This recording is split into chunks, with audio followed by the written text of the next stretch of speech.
Michel Vaujour was a French robber who wasn't very good at keeping himself out of jail, but he was really good at escaping from jail. He escaped not once, not twice, but 5 times. Girl, he escaped by straight up jumping over walls. He escaped with a bar of soap. He escaped with Baby Bell cheese. But probably his most famous escape was by helicopter. So today, let me tell you the crazy story about Michel Vaujour, the king of escape.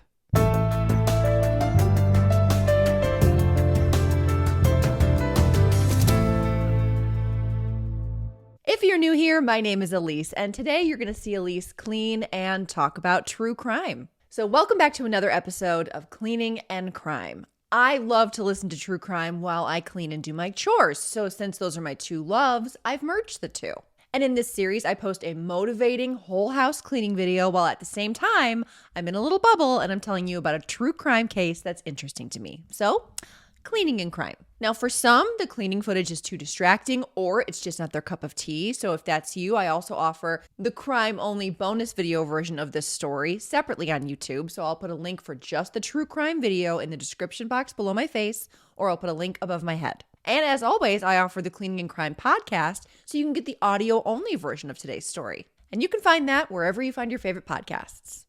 Welcome back. So I received a request on Instagram for something lighter. And while they didn't request a specific case, they did say something kind of similar to like an art heist. And I'm still going to look for a good art heist to cover. If you have one you'd like to recommend, drop it in the comments. But I don't know why, as soon as that person said that, I thought of this guy. It's not an art heist case, but something light and that has that vibe is Michel Vaujour, the king of escape. I don't know why I thought of this guy, but I thought it would be a really fun case to cover today. Now, I do quickly want to mention, I do not speak French.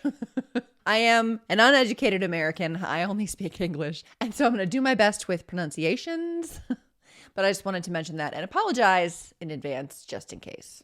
Let's jump right into it. Michel Vaujour was born in January in 1951 in Here we go. Saint-Quentin. Saint-Quentin, Le Petit. Saint-Quentin. He was born in France. And when he was 4, his parents decided that they didn't want kids. Despite the fact that they already had a kid, they decided that a little too late, okay? And to remedy this problem, they just dumped Michel off on his Aunt Germaine. Now, his aunt was really, really nice, and she was very happy to be raising him. And she loved him very much, and she doted on him. And Michel actually had a lovely life while living with her. He became really good friends with the neighborhood priest in town, and he sort of served as a father figure for Michel. And he taught Michel how to shoot a gun, how to hunt, how to run, how to climb, lots of outdoor sporty stuff. Until sadly, when Michel was 8, his aunt died of cancer. And Michel was forced to go back with his parents who didn't want him. And he had to suffer with living with his alcoholic, abusive father. Now, when Michel became a teenager, he became a bit rebellious and he started dipping his toe into some petty crimes like theft and things like that. And he became kind of a juvenile delinquent. And all the cops in town knew him by name. When Michel was 18, he met his first love, Zabeth. Did I say that right? Zabeth? Zabeth? I'm terrible at this. Anyway, he got Zabeth pregnant. Zabeth. He got Zabeth pregnant. So he was an 18-year-old factory worker, and he would spend his weeks working at the factory and then his weekends drinking and then stealing cars and joyriding. He just really enjoyed going out to the bars, getting drunk, stealing a car, riding around all night drunk, and then he would take the car back to where he stole it from before morning came. That was his weekend go-to. But then one night in 1969, he stole a car, drove around drunk, and then, it's not funny, don't drive drunk. And then he drove home, left the car in his driveway, and went to sleep. He was either too drunk or too tired to take the car back to where he stole it from. Super hungover, he woke up the next morning to cops beating down his front door and his girlfriend screaming. So Michel just panicked and jumped out the bedroom window, totally ditching the pregnant girlfriend to deal with the cops. And he just ran off and he just went into hiding for 2 weeks, just couch surfing on his friends' couches. While meanwhile, his girlfriend went to jail. She got arrested for like harboring a fugitive or something. Can you imagine? Like you're just cooking breakfast and like your deadbeat drunk boyfriend is in the bedroom and cops just show up and he jumps out the window and leaves you there and you get arrested. Oof. You'd be dead to me. You'd be dead to me. Every man for himself, I guess. Now, Michel was found after 2 weeks of being on the run and he was arrested and he got a pretty big sentence. 30 months in jail for stealing that car. Now, he was in jail from 18 to 21. And he was a handful for the guards the second he walked in the door. He landed himself in solitary confinement many times for starting fights and riots and rebellions. And he later told a Paris radio host that basically if it weren't for this jail time, he would not have become the criminal that he ended up being. Like he probably would have just stuck to some petty crime stuff. Or he would have grown up and given it up altogether. But he said that the worst prisons and jails were just training camps for the criminal underworld. So he went from just a teenage crook to then a well-connected and well-trained adult criminal thanks to this jail time. And then he was released. When he got out of jail, when he was 21, he tried to call his girlfriend, but she completely ghosted him. And she had moved on and was living with a new guy who was actually a cop. I wonder if it was one of the cops that busted down her door. Ooh. Either way, he was single now. And it's 1972. And when he was released, he was banned from staying in 21 departments for 5 years. Now, I couldn't really figure out exactly what that meant because I'm an American, but hopefully someone in the comments can weigh in if they're familiar. But I understood it to mean that there are certain areas in France that he was not allowed to go into nor live in. Now, Michel was a very dramatic romantic, and he was determined to get Zabeth back. But he didn't have a way to get to her, so he stole a car again. Great idea. And he was going to drive it back to Châlons-la-Champagne. And he's going to win her back. That's his plan. And that area just so happens to be one of the areas that Michel was not supposed to go. He ends up getting pulled over on the way. And he's got a stolen car and no license. So he just panics and he runs for it. He like hops out of the car and runs. When he ran, he left all of his papers behind in the car, like what identifying markers he did have. He left behind. So the cops saw all that and knew who he was. So he was on foot for a little bit, but then he decided he was tired, so he stole a different car. Eventually, he was pulled over again, and the cops were looking for him because of all the crap he left in the last car. And Michel was arrested for driving without a license, and he was sent back to jail. So he didn't get to his girlfriend. He didn't get to win her back. And back to jail he went. So Michel's in jail again. He's got no home. He's got no love. And the longer he was in jail, the more obsessed he became with escaping from jail. He would spend all day thinking about how he could escape. And he would just pay attention. He noticed that the model prisoners were given the job of loading and unloading trucks at the prison entrance. So Michel just turned himself into a model prisoner. And before he knew it, he was on the team that was going to load trucks at the entrance. And his first day that he was on the truck loading team, he simply loaded himself into the truck. And he just hid in a bag and just rode the delivery truck to freedom. Prison break number 1. But now Michel was a criminal who had just broken out of jail. So he couldn't just go get a respectable job. And he was broke. So he just became a burglar. He's like, okay, this is who I am now. I am a burglar. But he wasn't very good at it. He hadn't had that much practice. He was breaking into homes. This wasn't his skill set. Breaking into cars, sure, but homes was a different thing. And he did have a few hauls that weren't very big. But then one night, the house he broke into, the homeowners heard him banging around downstairs, and they just like quietly called the police from upstairs. And the police got there and arrested him as he was walking out the front door. And Michel was sent to jail for the 3rd time. This time he was sent to a different prison with 6-meter-high walls and a barbed wire fence running the perimeter on the inside of that. And he spent his days when he was able to go outside, walking the perimeter, just looking for some sort of weakness in that fence. And it wasn't long before he found it. There was one section of the barbed wire fence that was rusty. And he thought to himself, I bet that section would be easier to just break through than the rest of the fence. So his plan was to break through the barbed wire fence at the rustiest point, sneak up to the 6-meter high wall, scale it, just climb on over and just hop out to freedom. Because when he was a kid, his buddy, the priest, taught him how to be a really good climber. So he was confident that he could do it. Sure enough, a random day, he got his chance. He noticed the guards were looking in a different direction, so he just ran right up to that rusty chunk of fence and just grabbed it and messed with it. And sure enough, it broke. And he was able to sneak through the hole in the fence that he just made and ran along the wall until he was out of view of the guards. And he just started climbing. He made it all the way to the top of this wall, but then it was smooth on the outside on the other side. So he couldn't really scale down it. So he just decided to jump.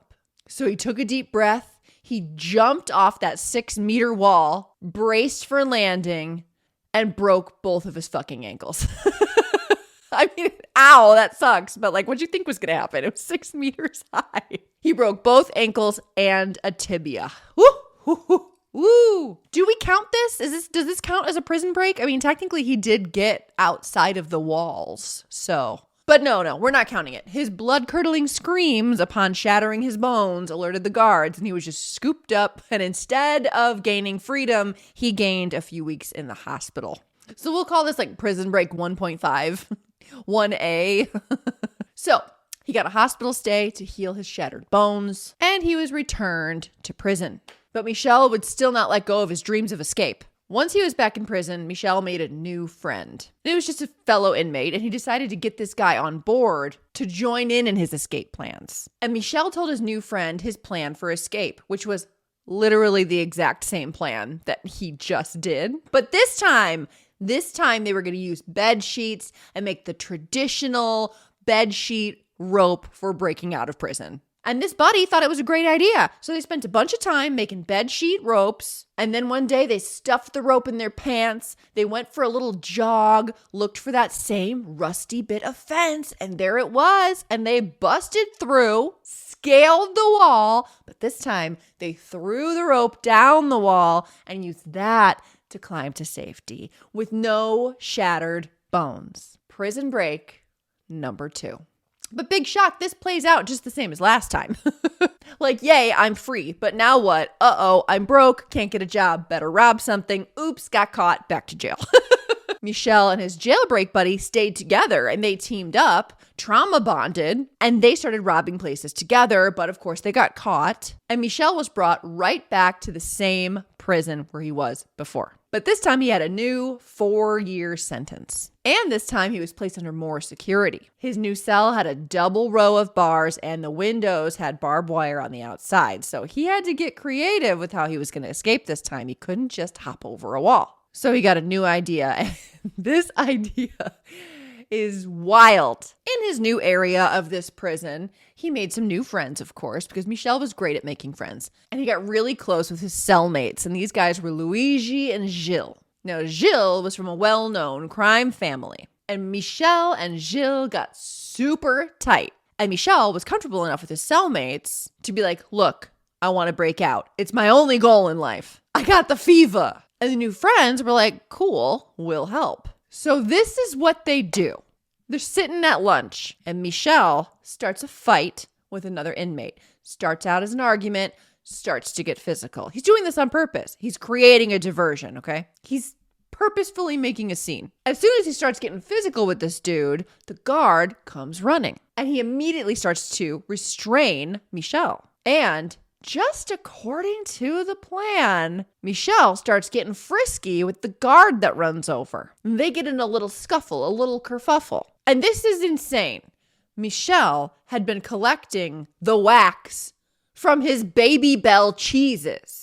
And he had this wax in a wad in his pocket, and he's been warming it up this whole time. And as he's in this scuffle with the guard, he grabs the guard's key and smashes the Baby Bell wax into this key and gets a beautiful imprint of his key. All while they're like wrestling around and fighting. And as soon as he gets his impression, he takes his Baby Bell wax and puts it back in his pocket. And he gets hauled off to solitary confinement. But it was worth the effort and the time in solitary because he got a perfect imprint of the key to his cell door with the wax on the Baby Bell cheese. That's the most French shit ever. When he got out of solitary and was sent back to his cell, he told his friends, "It worked. I got it." Then Michel and his cellmates, Luigi and Gilles, start painstakingly carving a piece of iron using a file and hacksaw blades. And they just slowly carved away and chiseled away at this piece of iron. And they kept checking it against the Baby Bell DIY style until it fit into the Baby Bell mold. Yeah, it's nuts. It's nuts. But bitch, it worked. I know. So the key only unlocked the door from the outside. And it was this door that was like a big metal door, but then it had like a thick plastic, like unbreakable window with bars on it. They ended up getting an immersion heater because they had all kinds of freaking tools, I guess. They had files and hacksaw blades and Baby Bell wax and immersion heaters. And they heat up this plastic window and they core a hole into it big enough for their hand to reach through in between the bars. And they took their DIY key and they put it through the hole they melted and they unlocked the door and click. Can you? It's crazy. And then Michel was like, well, I'm out of here. And Luigi and Gilles were like, we don't have that long of sentences, so we're just going to stay. Like, we don't want to break out. Like, high risk, low reward. Like, we're going to stay. But you go ahead. Great job, buddy. So Michel just took off. And he did the same bed sheet rope trick. Scaled the wall and got out. And thus ends Prison Break number 3. Now, we, as an audience, consuming this for entertainment, are like kind of rooting for the guy, right? Like, yeah, Baby Bells, break out. He only had a 4-year sentence and he's risking getting caught and then being sent back to jail and having a longer sentence like Luigi and Gilles were worried about. Like, he could have just done his 4 years and kept his head down and then gotten out and been done and turned his life around. But no, he's got to keep breaking out. He's just got to. It's an addiction. I guess I can kind of see, like, if you were in for life and you have literally nothing to lose, might as well try to break out. But like a 4-year sentence, like, come on, just do your time. Why you gotta break out? I don't know. It's crazy, but it makes for a good story. I don't know. No, anyway, even though Luigi and Gilles didn't break out with him, the connection was still there. And Gilles actually told Michel, when you get out, go find my family, like this big, like, mob family, and they'll take care of you. So Michel is just randomly staying with this mob family of his ex-cellmate.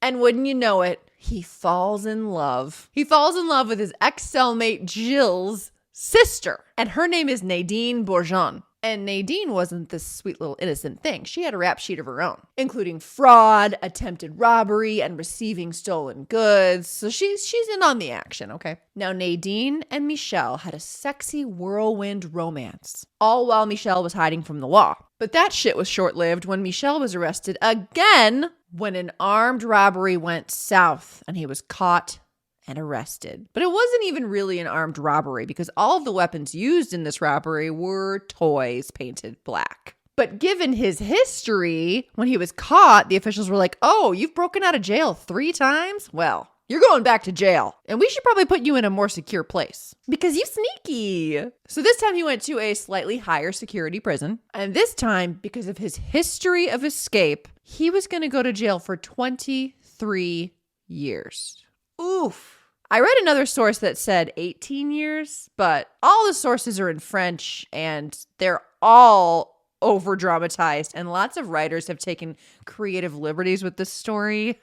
We don't really know the exact story. It's hard to put all the pieces together, but either way, his sentence was really long. Now, this prison was a diamond-shaped fortress whose name I cannot pronounce, and it only contained about 60 prisoners. And there were more guards than prisoners. So I don't think Michel's going to be able to, like, sneak out again.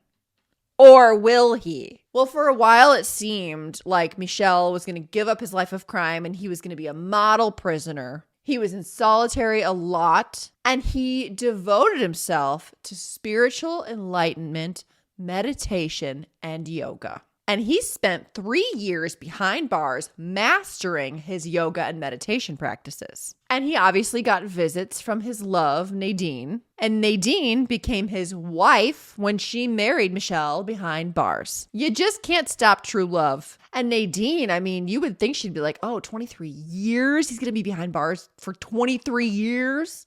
I ain't waiting. But no, she knew. She's like, I bet he'll be out in just a couple of years. He'll find a way out. He won't really be behind bars for 23 years. And bitch was right. 1979, Michel had to ride 3 hours in a van to a preliminary hearing. As soon as they get there at the end of the ride, one of the guards got a little too close to Michel, who then took the opportunity to attack this guard with a pistol he had smuggled into the van, grabbed this guy, pointed the pistol at him, and all the other guards pointed their weapons at him. But when Michel showed he had a pistol pointed at the guard, they all backed off and they all dropped their weapons to protect their buddy, their coworker who was being held hostage. And he just slowly snuck backwards with this guard until he got to the front of the van, and then he just peaced out. But Michel's weapon was not a weapon at all. You see, he had carved that weapon out of bars of soap. He had whittled a very realistic looking pistol, and then he painted that bar of soap pistol with shoe polish to make it black. And it was convincing enough that all the guards thought it was a real pistol. This guy was really into carving shit. I mean, he was carving pistols out of soap, carving keys to fit into baby bells. So anyway, Michel gets out again, and it's prison break number 4. He reunites with his true love, Nadine, and the two run off and hide in the country. And their very romantic plan was to just keep robbing people and save up money until they have enough money to retire in Argentina. Okay. And also part of that plan was to make sure that they weren't noticed. And so Michel started going by the name Daniel, and he got plastic surgery on his nose and mouth to change his appearance so he could more easily hide out. Commit to the bit. 2 years later, so Michel is free for 2 years. So the two lovebirds are hiding out, and it wasn't long before Nadine fell pregnant. And he decides to rob a bank because he didn't quit crime in this whole time. That's how they made their money. But this time, he robbed a bank. He used real guns, not toy guns, not guns made out of soap. And things went wrong, and a cop ended up getting shot. And that landed Michel in jail again. This time, he's sent to a prison in Paris that has 2,000 inmates. And there were like serial killers and shit there. Like, it was a real prison. Michel, now back in prison, he went back to his meditation and yoga practices. But even still, he did not stop thinking about escape. It was all he ever thought about. And he later said it was because of love. Now, Nadine would visit him regularly, and after she had the baby, she would bring the baby to visit. And then one day, in 1986, Nadine slipped Michel a secret note. And the note she gave him detailed the exact time and date that she would help him escape. May 26th at 10 a.m. So while Michel was locked up and doing yoga, Nadine took on a hobby of her own. She began working at getting her pilot's license in just a couple of months. Some sources said 3 months, some sources said 5 months. Doesn't matter. Either way, that doesn't seem like that long. She registered for all of her classes under a fake name, and she just acted like getting this license was just like a fun hobby. And she didn't raise any red flags with any of her instructors. They just thought she was like a bored, wealthy housewife. And Nadine, after she got her license, started regularly renting helicopters. And she would pay for the rental in cash, and it cost about $315 per hour. And she would just practice, and she would just get really good at flying and landing and maneuvering this helicopter. She rented the same helicopter from the same rental place twice a month for 10 months. This is the long con, you guys. Meanwhile, in prison, Michel is just observing, paying attention to the guards' routines and changes in shifts, and making friends and allies with other prisoners. And he made yet another new buddy, Pierre Hernandez. And Pierre helped Michel with the planning because they needed to figure out how to get to the roof. But you can't just like okay, let's run to the roof. Like, all the guards have big rifles. Like, they'll get shot. You can't just run for it. So you needed a better plan. Finally, the date on the note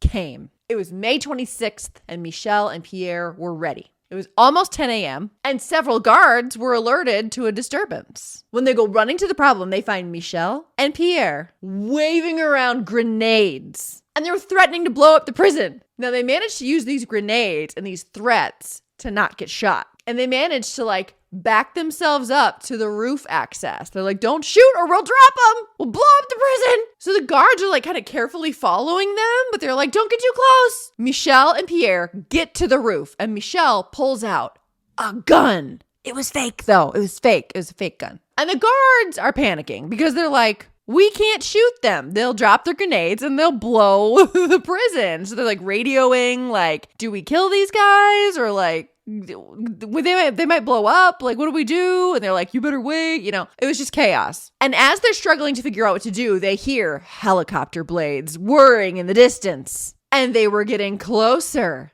Here comes Nadine. She had an accomplice with her in the helicopter. I think it was some guy like that often helped with their other crime ventures. But as far as I know, he's still anonymous. Like, we don't know who that guy was. I could be wrong on that, but I could not find anywhere who that guy was or if we ever found out. But while Nadine is flying this helicopter and getting closer and closer to the prison, she's getting all these voices in her radio telling her, you're in restricted airspace. You're too close to the blah, blah, blah. You need to land. You're going to get arrested. But still, she kept her cool, and she gets right over the prison, and she's just hovering her helicopter right over the roof. And the guards see this helicopter come in. They're like, oh my God, these guys are going to hop on the helicopter. They're going to escape. And they're like, we can't shoot down a helicopter. We're right over downtown Paris.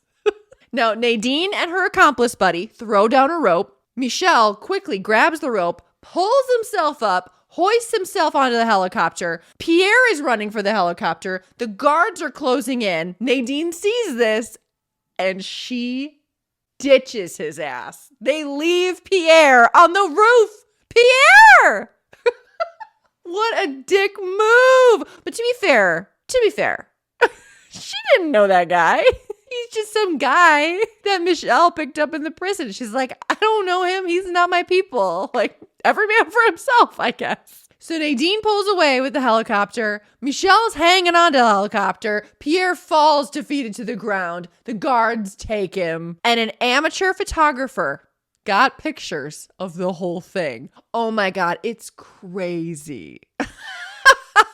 No shots were fired. No real weapons were used for that escape, because as soon as he got in the helicopter, as soon as Michel got in there, Nadine told him to drop all of his weapons. So he dropped his gun and his grenades onto the roof. Now the gun was fake. And when the guards go and snatch up Pierre, they're pulling him away because they're like, the grenades are going to blow, you know, but then they wait. And they wait, and the helicopter's flying away, and the grenades don't blow up. And then a guard goes up, kind of pokes at it, and it rolls. And he bends down and picks up a grenade. It's a nectarine. A nectarine! Michel and Pierre went to the prison cafeteria and grabbed a bunch of freaking nectarines and painted them with craft paint to look like grenades. And they're like, back up, we're going to blow up the building. But it's like, I'm sure the guards probably assumed that they were fake. Like, how are you going to sneak grenades into a prison? They probably assumed they were fake. But it's like, you have to assume that they are real. Because it's like, what if you shoot and they are real? Like, that would be really, really bad. They got away with it. They used nectarines as grenades. Just a fruit and some paint. Holy shit. Nadine flies the helicopter and lands it on a Paris college campus, like on the quad. And Nadine and Michel and the unknown henchman run from the helicopter to a waiting car, and they just drive off into the sunset, and they just ditch the helicopter there. Michel and Nadine even managed to drive over to grandma's house and pick up their kid who was babysitting their kid during their helicopter heist, even though grandma's house was under surveillance. Apparently not very good surveillance. So Nadine ended up hiding out with her daughter and her family But she was quickly tracked down because, I mean, she had the biggest paper trail. Like, she was the one renting the helicopters. It didn't take long for them to, like, figure her out. And she ended up getting handed a 10-month sentence for her part in Michel's escape. Michel managed to stay hidden and not get caught for 4 months. But he stayed in the area and kept robbing and kept burgling. He was, however, captured again when another bank robbery went south. He had done a couple bank robberies within just a few days of each other, which he did with 2 accomplices. And the first haul, they managed to get away with $75,000. But the second robbery, the coppers showed up and there was a shootout, and Michel ended up shooting a cop in the stomach 3 times. And then all of a sudden, everything went black. And Michel Vaujour was shot in the head. But he didn't die. He lived. He was in a coma for just a little bit. And they fingerprinted him while he was in his coma. And only then did they realize, oh my God, we have Michel Vaujour, the helicopter escapee guy, and we shot him in the head. When he woke up from his coma, he was almost totally paralyzed on one half of his body, but he was alive and he went through rehab. And then once he was feeling pretty good, he was sent to a maximum security prison. Finally, it took 5 prison escapes for them to be like, you know what? We should probably put him in a maximum security prison.